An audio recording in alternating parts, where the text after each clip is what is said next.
C'est un document signé Arnaud Miguet et Gaël Caron. C'est le plus grand centre pénitentiaire pour hommes du Japon. Et un rare accès nous a été donné. Ici, plus de 2000 détenus et de plus en plus de cheveux gris ou blancs. Car la population carcérale vieillit à l'image du pays. Aujourd'hui, plus d'un quart des prisonniers a plus de 65 ans.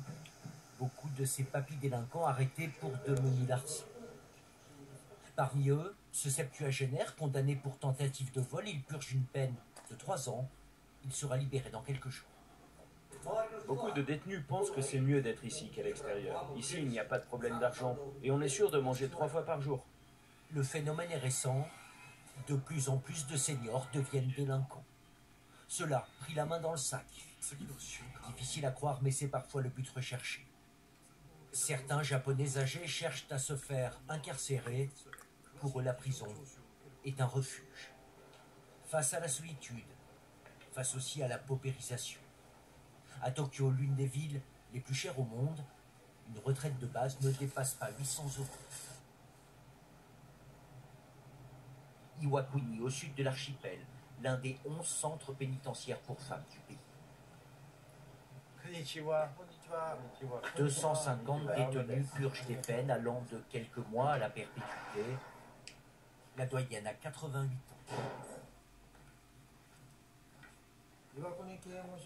70 de nos prisonnières ont plus de 65 ans. C'est presque 30% du nombre de nos détenus dans cette prison.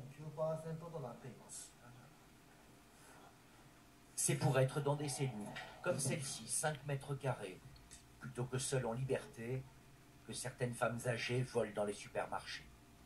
Le taux de récidive ici est considérable, 60% dans les 2 ans de leur libération. Nous l'appellerons Satoko. À 69 ans, elle est récidiviste pour la 8e fois.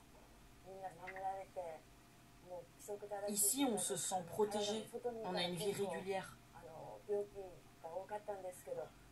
Quand j'étais en liberté, je tombais souvent malade. Mais ici, ça ne m'arrive jamais. Le choix de la prison. Le quotidien ici pour cette veuve, mère de 2 enfants, est moins dur et incertain qu'à l'extérieur. Ce que je vais vous dire, ça va peut-être vous paraître bizarre, mais la prison pour moi c'est bien. C'est même agréable. Les femmes seraient plus nombreuses que les hommes à chercher à se faire emprisonner, plus touchées après le décès de leur mari par la précarité. Pour éviter la récidive, les autorités organisent des cours de réinsertion comme celui-ci. Aujourd'hui, écrire et poster une lettre. Quand on parle de prison, tout le monde s'imagine les futons sales, un environnement sale. C'est pas vrai du tout, les futons sont propres et les cellules aussi. Quel que soit leur motif, ces délinquantes et délinquants aux cheveux gris sont en train de transformer les prisons nippones en maisons de retraite et obliger les autorités à s'adapter en recrutant aujourd'hui plus d'aides-soignantes que de gardiens. Il y a beaucoup de personnes âgées maintenant qui arrivent à la prison. Et beaucoup avec des problèmes de sénilité ou des problèmes de mobilité. Au Japon, on compte 50 000 détenus. En France, c'est 70 000. Si le pays a l'un des taux de criminalité les plus faibles au monde, celui des seniors bat tous les records. Il est celui qui a